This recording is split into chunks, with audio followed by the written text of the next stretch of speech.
ഇന്നത്തെ വീഡിയോ എനിക്ക് ഭയങ്കര സ്പെഷ്യലാണ് കേട്ടോ. എന്താണെന്നല്ലേ, നമ്മുടെ ചാനലിൽ 1.2K സബ്സ്ക്രൈബേഴ്സ് ആയതിനു ശേഷമുള്ള നമ്മുടെ ഫസ്റ്റ് വീഡിയോ ആണ് കേട്ടോ ഇത്. അപ്പോൾ ഒരല്പം മധുരമൊക്കെ ആവാം അല്ലേ? അപ്പോൾ എങ്ങനെയാ തുടങ്ങല്ലേ? അപ്പോൾ 2 കപ്പ് കടലമാവ് എടുത്തിട്ട് നല്ല പോലെ അങ്ങ് അരിച്ചെടുത്തു, കട്ടകളൊന്നും ഇല്ലാതിരിക്കാൻ വേണ്ടി. എന്നിട്ട് അതിലേക്ക് 1/4 ടീസ്പൂൺ മഞ്ഞൾപ്പൊടിയും 1/4 ടീസ്പൂൺ ബേക്കിംഗ് സോഡയും 2 നുള്ളു ഉപ്പും ചേർത്ത് മിക്സ് ചെയ്തിട്ട് വെള്ളം ഒഴിച്ചത് ഈ കൺസിസ്റ്റൻസിയിലാക്കിയൊന്ന് എടുക്കണം. എന്നിട്ട് എണ്ണ ചൂടാകുമ്പം അതിലേക്ക് നമ്മുടെ മിക്സ് ഒഴിച്ച് നല്ല പോലെ അങ്ങ് ഫ്രൈ ചെയ്തെടുക്കാം. നിങ്ങൾക്ക് ഇഷ്ടമുള്ള ഷേപ്പിൽ അങ്ങ് ഫ്രൈ ചെയ്തെടുത്തോ കേട്ടോ. ഇന്ന ഷേപ്പൊന്നോ രൂപമൊന്നോ ഒന്നുമില്ല, കാരണം നമുക്കിത് പൊടിച്ചെടുക്കാനുള്ളതാണ്. പിന്നെ ഒരുപാട് സമയത്ത് അങ്ങ് ക്രിസ്പി ആയിട്ട് ഫ്രൈ ചെയ്യാൻ നിൽക്കണ്ട.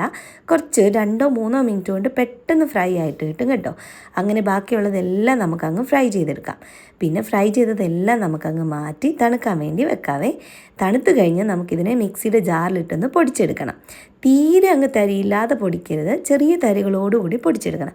പൊടിച്ചെടുക്കുമ്പോൾ അതിൻ്റെ കൂടെ 2 ഗ്രാമ്പും കൂടെ ചേർക്കുകയാണെങ്കിൽ നന്നായിരിക്കും കേട്ടോ. ഇഷ്ടമാണെങ്കിൽ മാത്രം ചേർത്താൽ മതി, ഞാൻ ചേർത്തിട്ടുണ്ടായിരുന്നേ. അപ്പോൾ ഇത് പൊടിച്ചെടുത്ത് മാറ്റി വെച്ചിട്ട് നമുക്ക് ഷുഗർ സിറപ്പ് ഉണ്ടാക്കാൻ തുടങ്ങാവേ. 1 കപ്പ് പഞ്ചസാരയിലേക്ക് 1/2 കപ്പ് വെള്ളം ഒഴിച്ചിട്ട് നമുക്ക് പഞ്ചസാര ഒന്ന് അലിയിപ്പിച്ചെടുക്കാവേ.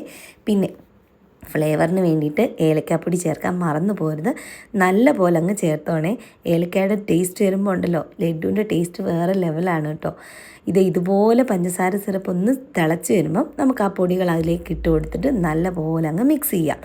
കൂട്ടത്തിൽ നിങ്ങൾക്ക് ഇഷ്ടമുള്ള അളവിൽ നെയ്യ് ഒഴിച്ച് കൊടുത്തോ കേട്ടോ. ഞാനിപ്പോൾ 2-3 ടേബിൾ സ്പൂണ് നെയ്യ് ഒഴിച്ച് കൊടുക്കുന്നുണ്ട്. എന്നിട്ട് നല്ല പോലെ മിക്സ് ചെയ്തിട്ട് നമുക്കിതങ്ങ് തണുക്കാൻ വേണ്ടി മാറ്റി വെക്കാം. ഇത് അങ്ങോട്ട് ഷുഗർ സിറപ്പിലേക്ക് ഇട്ട് കഴിഞ്ഞ് കുറച്ച് കഴിയുമ്പോഴേ ഫ്ലെയിം അങ്ങ് ഓഫ് ചെയ്തോണേ. എന്നിട്ട് മിക്സ് ചെയ്തോളുക. എന്നിട്ട് തണുത്ത് കഴിയുമ്പോൾ നമ്മുടെ കയ്യിലങ്ങിട്ട് നല്ല പോലെ ഇതങ്ങ് ഉരുട്ടിയെടുത്താൽ നമ്മുടെ ഈസി ലഡു റെഡി ആയിട്ടുണ്ട് കേട്ടോ. പിന്നെ ഇതിനകത്ത് കാഷ്യൂനട്ടും റൈസിൻസും ഒക്കെ വെക്കണം എന്ന് എനിക്ക് ആഗ്രഹം ഉണ്ടായിരുന്നു. എൻ്റെ കുഞ്ഞു ബോസ് എൻ്റെ അടുത്ത് വന്ന് നിന്നിട്ട് ഇതൊന്നും വെക്കാൻ സമ്മതിക്കാഞ്ഞുകൊണ്ട് എനിക്ക് പറ്റിയില്ല. പിന്നെ ആൾ കാണാതെ 2-3 എണ്ണത്തെ ഞാൻ കാഷ്യൂനട്ട് എടുത്ത് വെച്ചിട്ടുണ്ട് കേട്ടോ. അപ്പം ഈ ലഡു നിങ്ങൾക്ക് വേണ്ടിയിട്ടുള്ളതാണ്, സ്പെഷ്യലാണ് കേട്ടോ. കാരണം നിങ്ങളുടെ സപ്പോർട്ട് കൊണ്ടാണ് നമ്മുടെ ചാനൽ ഇത്ര പെട്ടെന്ന് ഇത്രയധികം സബ്സ്ക്രൈബേഴ്സ് ആയത്. അപ്പോൾ നിങ്ങളുടെ സപ്പോർട്ട് ഇനി മുന്നോട്ടും പ്രതീക്ഷിക്കുന്നു. അപ്പോൾ അത്രയേ ഉള്ളൂ. അടുത്ത വീഡിയോയിൽ വരാം. ടാറ്റാ.